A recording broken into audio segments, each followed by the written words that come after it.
Good morning, afternoon, and evening, wherever you are, and welcome to another NerdTube topical discussion. I am Cousin Cheeto, and today we are going to be talking about how well the MCU Phase One has aged over the past decade. With the with this past May, the MCU Avengers movie turning 10, we're going to go back now and we're going to take a look at that entire first phase and we're going to see if it's aged well over the past decade. I am joined, of course, by my usual compatriot in arms, Zamario. How you doing? Fine, thank you. And our bottom of as usual, Ginger Greek.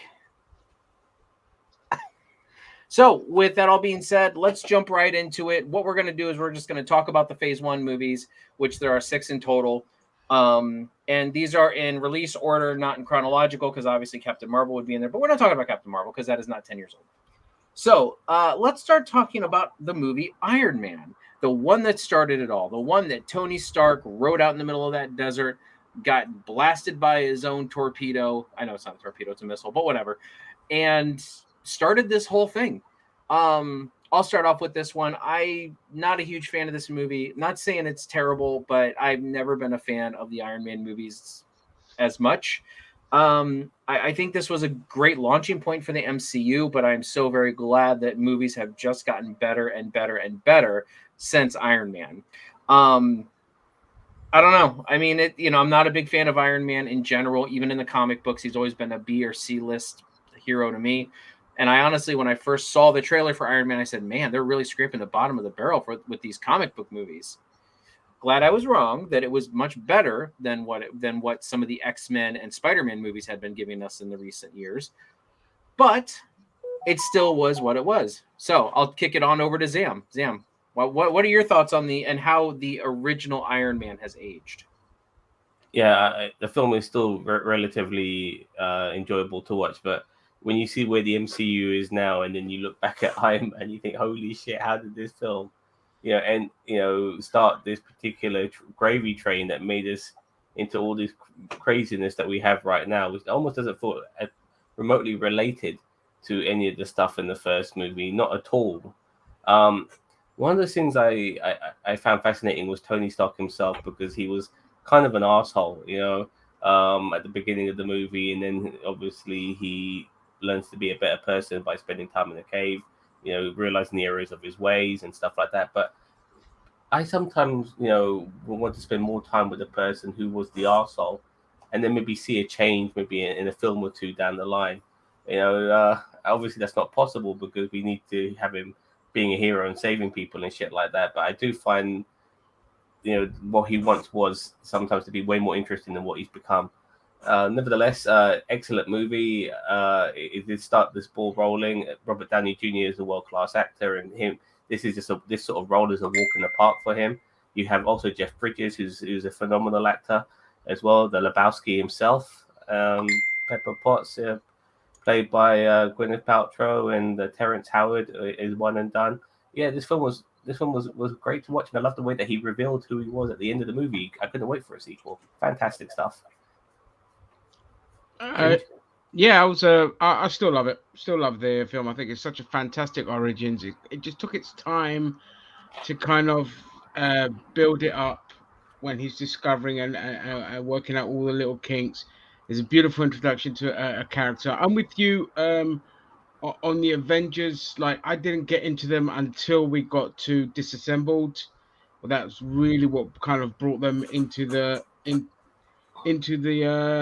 forefront. But for years they were a D list. They technically still were, but Disassembled kind of brought them into the spotlight. Then, of course, you had your Civil War and all of that. So when the film came out, the Avengers were on top form, shit hot in the comics. So I was very much interested in seeing this film. Had it not been for the foundations laid by Casada and Marvel and all of that, I wouldn't have been as interested coming into this because I was a huge X-Men fan. But this film just blew me away. I thought it was fantastic.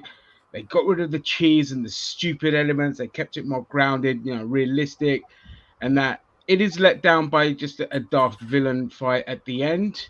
Like it had to be like straight away a counterpoint to Iron Man, where it could have been just more him against the military, industrial complex instead. But other than that, love it. well written character. So yeah, short and sweet. Loved it. All right. And obviously the end credit scenes as well with Samuel L. Jackson, which started a trend that every film would follow. Yeah. Yeah. So would we say that this film has aged well, though, Zam? Yes, I would say it has aged very well. Yeah.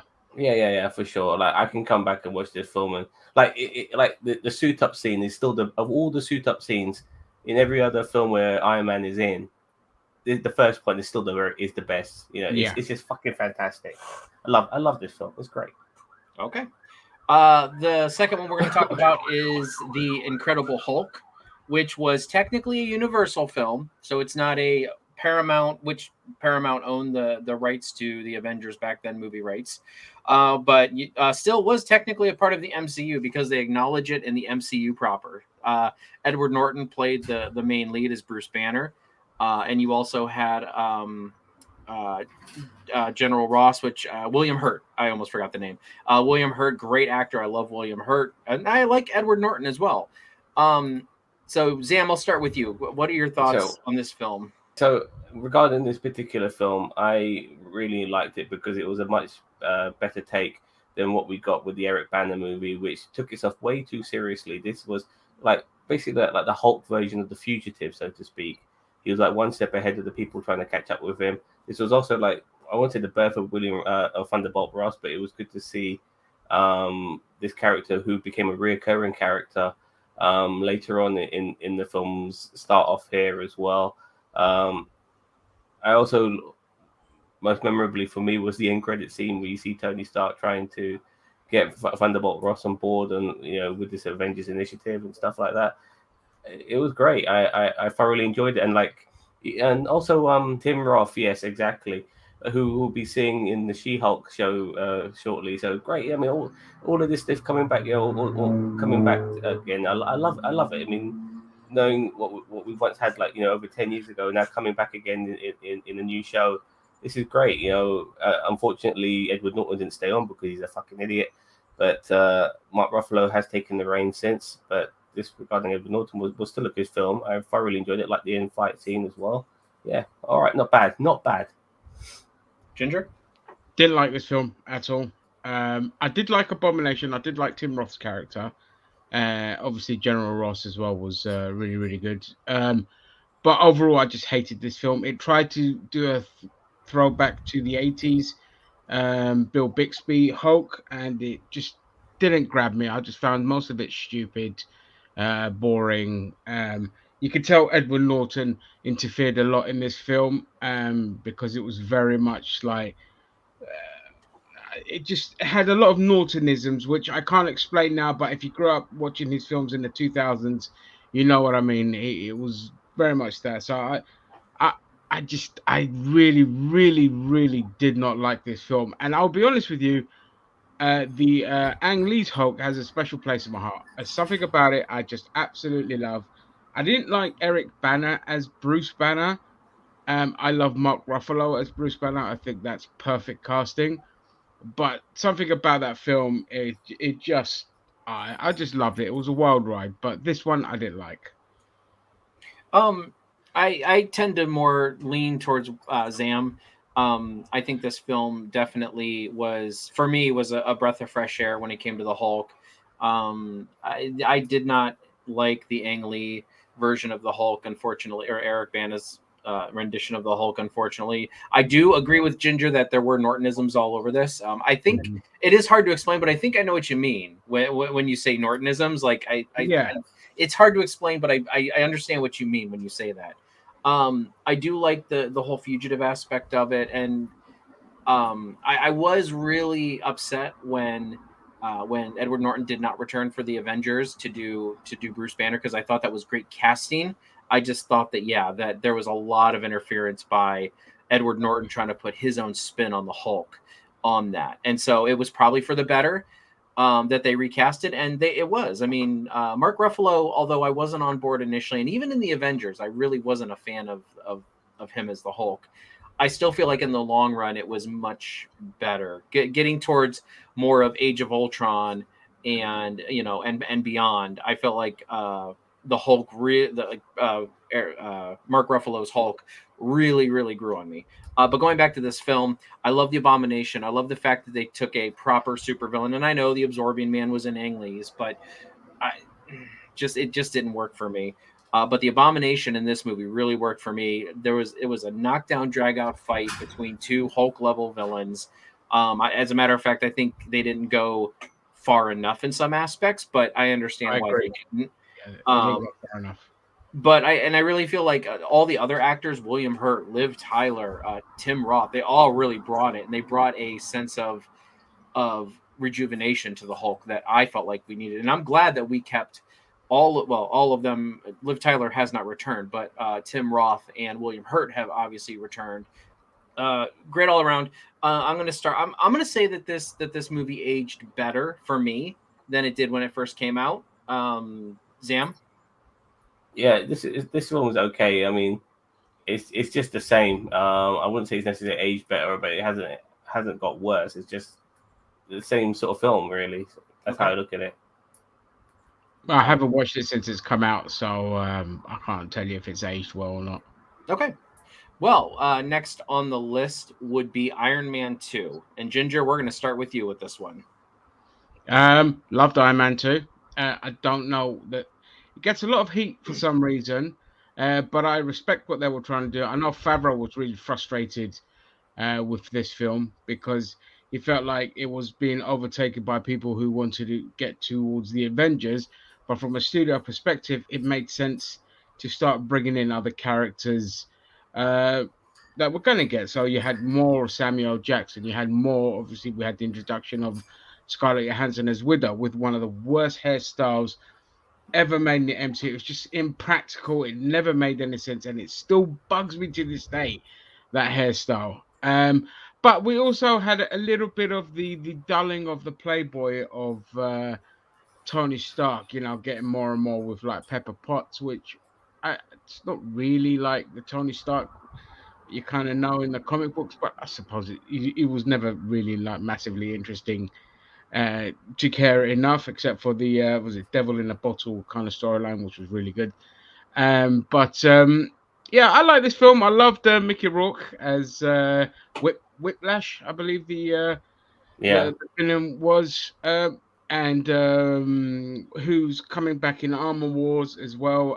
What's his name? Oh God, Don Cheadle. No. Sam Rockwell. Sam Rockwell, who's coming back as Hammer in Iron Man. Justin Hammer. Wars. Yeah, it's Justin Hammer, which I thought we should have got more of him. I think that Iron Man 3 should have been Armor Wars and not the silliness that we got. But yeah, I like Iron Man 2 a lot.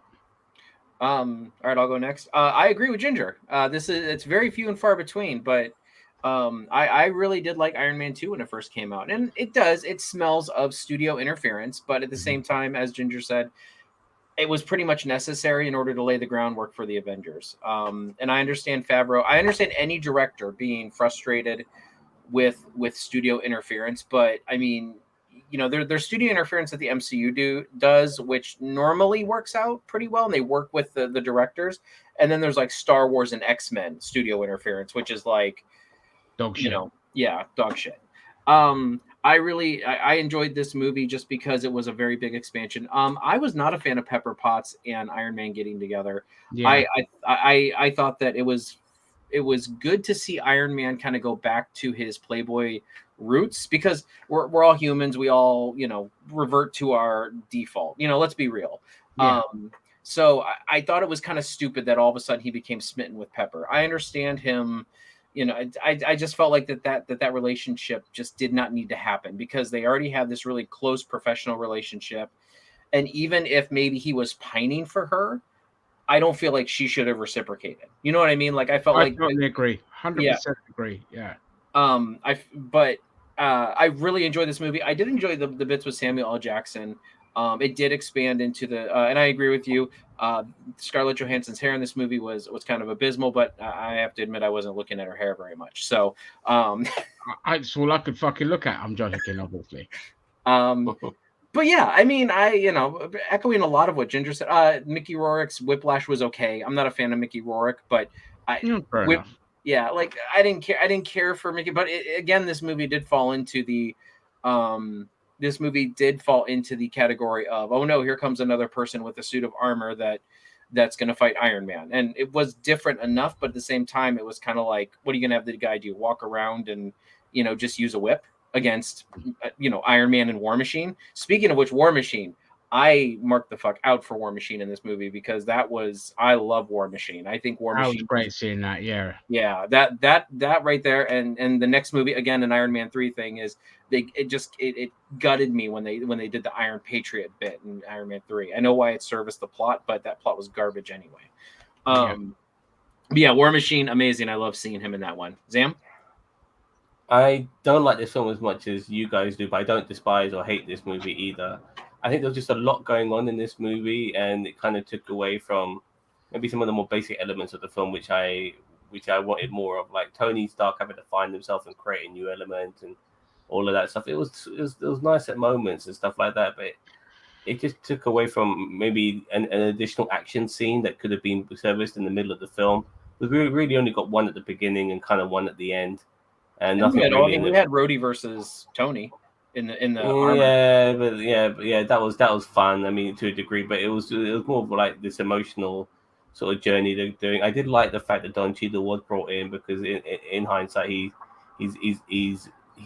got the sort of persona you need for James Rhodes. He's a bit like, he's very similar. The reason why him and Tony Stark get along is they're quite similar guys. They like to have a laugh and a joke and take the piss out of each other and stuff like that. I never really got that vibe from Terrence Howard, so definitely from Don Cheadle, who's a comedic actor as well. So I like that. Love the fact they brought War Machine into it because we got the Next Time Baby from the previous film, so it had to come in this particular movie.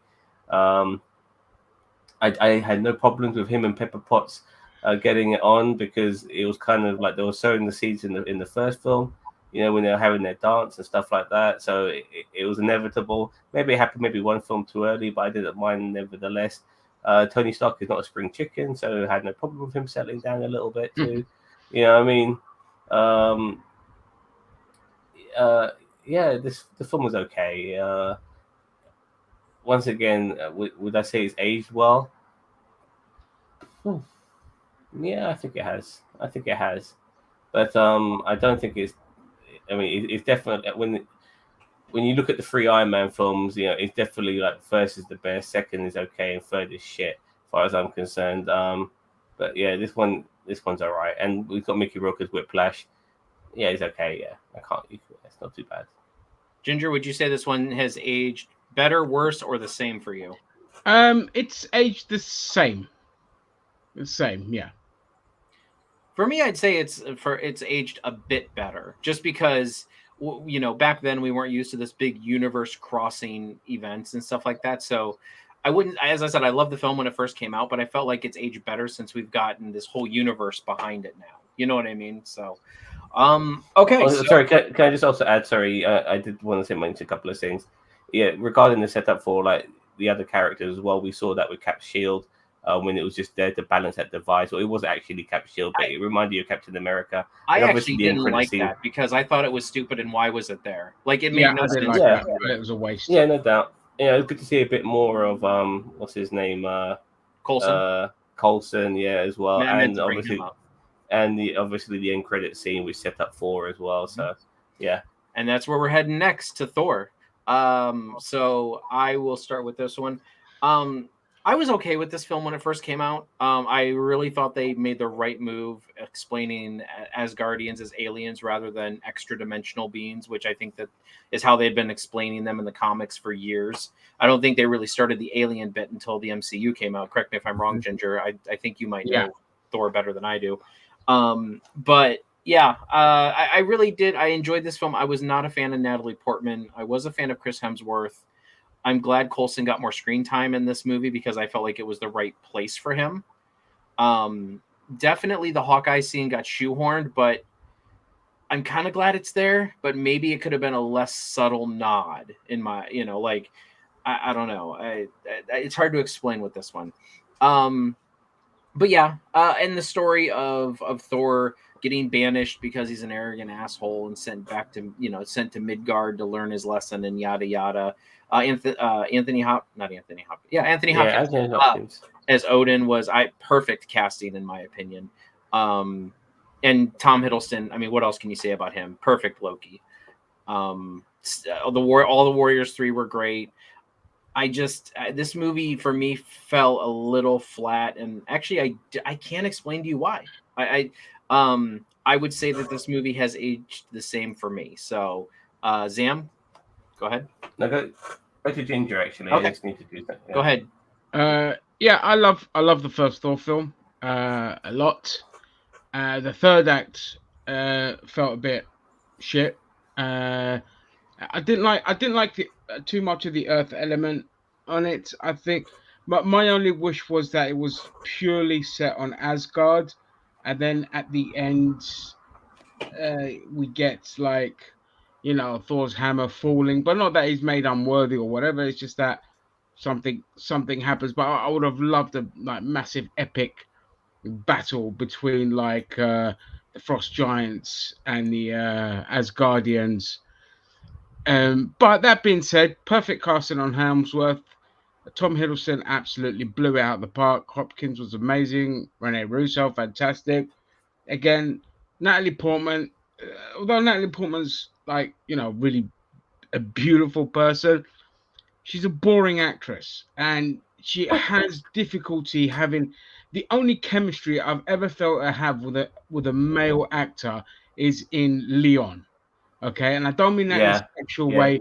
I just mean that as a parent, a carer type thing. That's the only time I ever felt any kind of passion, because I've seen her in pretty much all of her films, because it's Natalie Portman, and she just never has chemistry with other actors.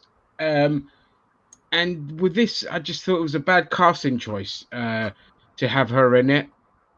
The Earth stuff, obviously, Skarsgård was really good. Stellan Skarsgård was great. I didn't mind that aspect of it, of them studying like Norse mythology and all the patterns that were happening, all that kind of stuff. But because of the lack of chemistry, it kind of felt a little bit flat. So I would have just preferred the whole thing takes place in Asgard, and then towards the end, like Thor kind of either falls to Earth or Loki just, what happens to him, and then we get Thor into the MCU. So overall, I did like this film. Would I say it's aged well? I'd say it's aged better than originally thought. Even though there are a few little elements that still bug me in it. All right, Zam. Yeah, the film Leon is called The Professional in America, in case people were wondering. Yeah. What did you talk about? Yeah, I totally agree. She was great in that film, but that's a fantastic movie anyway. Leon. Yeah, this film I think is very good. I think it gets criticized quite a lot, but what I liked about the film is all these new characters that we got in the MCU. We got Thor, we got Jane Foster, we got Loki, we got Odin, we got Sif, we got Heimdall, we got Darcy Lewis, Volstagg, Selvig. Selvig is a character who I would like to have seen in other MCU films. Being a professor and stuff like that, and obviously working with the Avengers and all of that. I think, Yeah, we only got him really in Thor Dark World yeah, after the and Avengers, and that Avengers, was yeah, it. Yeah. yeah. So I think he got name dropped in Ms. Marvel, but that's Yeah. So yeah, but and it was good to see like people like Dan Darcy, obviously, in One Division and stuff like that. I mean, this film spawned characters to go in various directions. Tom Hiddleston got his own series. We ended up having Lady Thor in the 4-4 movie from this. There's a lot. This is the first film of a quadrilogy, and it just added so much. And Chris Hemsworth as well. I mean, the guy is so fucking talented, man. Like, let's not underestimate. He's such a phenomenal actor, and he's so good in this role of Thor. He's absolutely made for it. And when you see some of his performances, how he's able to portray tragedy and comedy at the same time when he was Fat Four and all of that. I mean, Chris Hemsworth. I mean, how's this guy like not done a role where he should try to like go for an Oscar? He's that fucking good of an actor. You know, you should look for that perfect role where he's gonna fucking get recognized for his talents because he's phenomenal. And I like this movie a lot, and it's aged very well as far as I'm concerned. So let's move on to Zam's favorite superhero of all time, Captain America, the first Avenger. And it's only because Zam only loves it because it has America in the title. No, but yeah, Zam, go ahead. Well, first of all, I love Captain America, but I also like criticizing the country you live in because it's fucked up beyond all belief. But Captain America isn't. Captain America it should be a real life person that Americans could look up to being their hero because he's a phenomenal person, phenomenal character. And I was really worried prior to this film being made what they were going to do with Captain America. I really was. I was thinking, is he going to be this fucking gun totting fucking stars and stripes worshipping motherfucker? And we kind of realized that he was, kind of disconnected with America in the sequel to this movie, Winter Soldier, where his own government was coming after him. So it was only ever a moniker for him. He didn't, he would fight against his own country if they knew they were doing evil things. So I liked him even more because of that. But that's that particular movie. Regarding this film, like when he was getting the treatment, like I remember very well how if you're a bad person, the super serum will make you worse, but if you're a good person, it'll make you a better person. And he's always a good person. We saw it when he fucking threw himself on that grenade. So he was always going to be like just the ultimate good guy, and that's really what he is. He's the ultimate good guy. He's the MCU Superman, the Boy Scout, all of that. But I like the way that he evolved as well in other films because he started swearing a little bit more and stuff like that. So yeah, there was more to there was layers to him. It's just, and he ended up doing what he wanted to do after Avengers Endgame, just living a good life, and I'm glad he got that too. But going back to this film, I'm glad it was a period movie. I'm glad that I anticipated it would end the way it did. I anticipated that, and yeah, Chris Evans. Who would have thought that Johnny Storm would end up fucking doing another shot at Marvel and being this particular character? Nobody wanted him to be initially because they recognized him as Johnny Storm, and now he's Captain America, and Johnny Storm is almost a distant memory. Great film, aged well, part of the best trilogy in Marvel, in my opinion. This film is still good to watch. Okay, Ginger. Oh, I love this film. I love this film so much. It's one of my go-to rewatches on my list of MCU films that I always have to go back and rewatch. First of all, Joe Johnston was the perfect choice to direct this film because he gave us the awesome Rocketeer. So if anyone's going to do old-timey kind of films, this guy was perfect. And let's just start off, first of all, by saying that the build-up, the first act of this film is spectacular because when we're getting weak, skinny Stephen and all this, and you're thinking, you're not thinking, get on with it, get to the Captain America. You're like, no. I love every moment of this. I love seeing his struggle, his determination, the fact that he never wants to give up. And then just the build up, it's like, what a perfect origins film. And then it becomes Captain America, and then the action scenes are just so well shot. I felt that they rushed a lot of the action scenes towards the end because they wanted to just like they did that montage of all the action stuff and all that. But other than that, I mean, that's my only criticism of the film because I wanted to see more of the what's the name of the squad with Bam Bam and all of them lot. I forget what they were. The Roaring Commandos. Thank you. I wanted to see more of the Roaring Commandos kind of doing stuff as well. But other than that, I love this film. The Red Skull, spectacular pantomime villain. Armin Zola was brilliant. The introduction of the Tesseract as well. Just good, good solid action, good villains, great chemistry between him and Bucky. I thought was absolutely spectacular. Obviously with Haley Atwell as well. Just love this film. And has it aged well? It has aged spectacularly well. It's still one of the best MCU films to watch. I mean, Captain America has the best trilogy of any character, absolutely flawless, and they got better and better as they. Oh, well, Winter Soldier was the best one, but Civil War was still a fantastic film. And yeah, I gush over this film. I love it. It's in my like all-time favorite MCU films. Yeah, I agree with you. The Captain America: The First Avenger. A lot of people around me gave this movie flack when it first came out. They thought it was stupid. They thought it was, and I thought I was so excited when it was going to be a period piece, and 90 to 95% of the movie is going to be taking place in the past, and I love it. The only thing I didn't like was the fact that they made laser weapons out of the Tesseract, and I thought that really took me out of the movie. Yeah, Truth be told, I agree. I agree. I mean, I didn't mind them using it to power the big airship, but like then they made like all these like subsequent weapons from that, and I was kind of like, that really takes me out of it. But that is really the only critique I would put on this movie at all. Ginger's right, and you guys are right. Like the casting was phenomenal. The acting was phenomenal, and I don't understand why.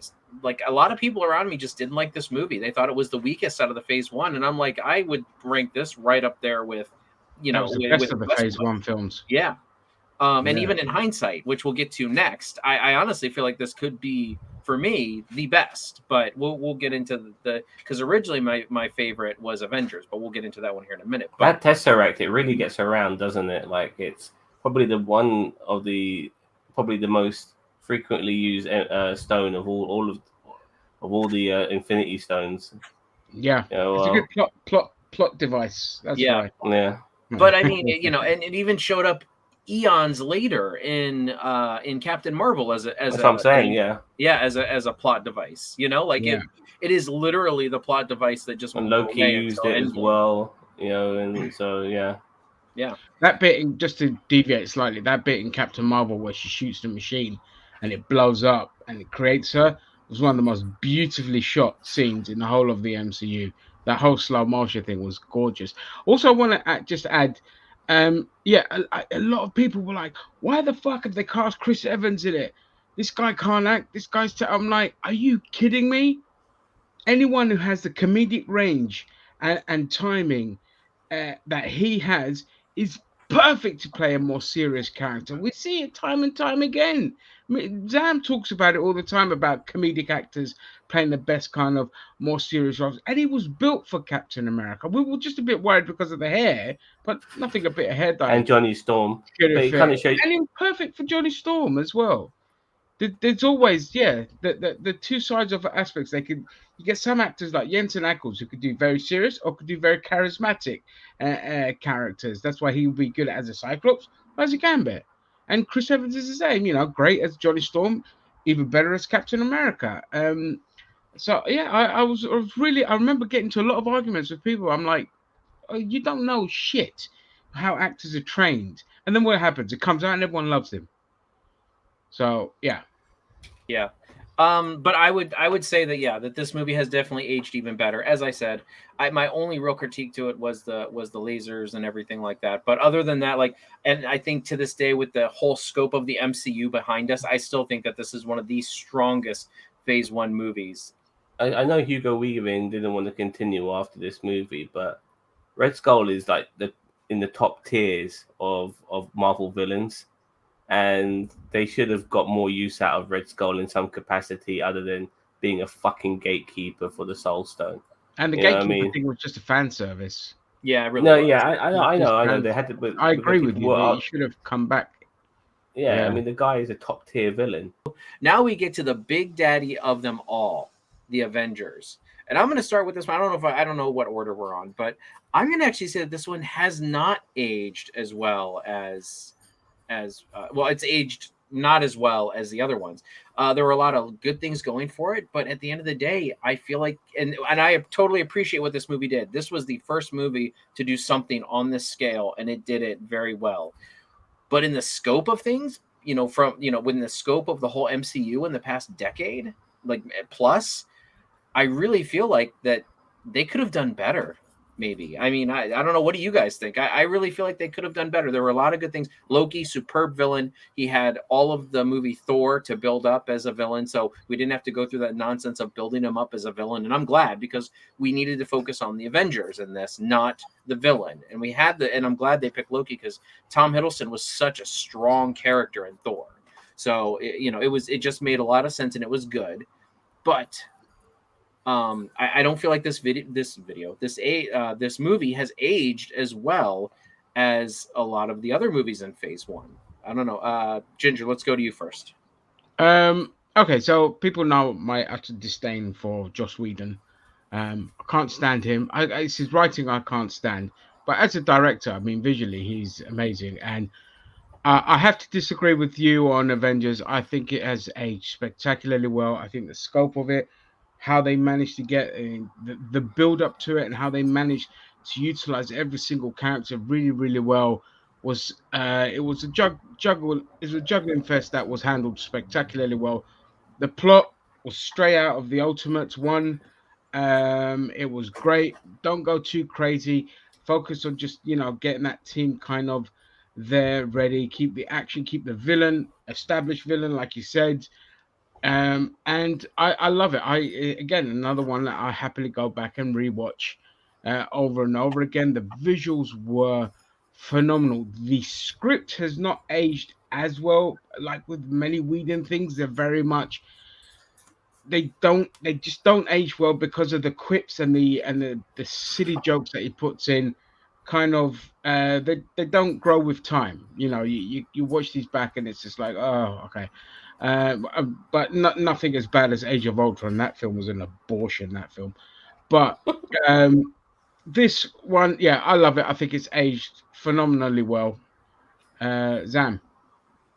Yeah, this is like the film where, like, in my opinion, that sort of Marvel jokeness really started to come into effect with this particular movie. Like, one of the most memorable scenes is Black Widow being interrogated, but she's doing the interrogation and stuff, and she gets a phone call from Coulson and all of that, and it just you The knew. Whedonisms. Oh, Yeah, well, yeah. unfortunately, it's infected Marvel throughout since this particular film. Yeah, You but got it James in, Gunn was the one that really got that rolling. It was Guardians of the Galaxy that really just hammed down. So that started it, but then after Guardians of the Galaxy, it became the blueprint. Sadly, it was good. I mean, it was good to see Mark Ruffalo come in as the Hulk and stuff like that. I very much appreciate that moment where he turned into the Hulk. Was actually one of the most scariest parts in the MCU when he's chasing Black Widow in the ship and stuff like that. It was close to frightening, horror movie esque, I may add.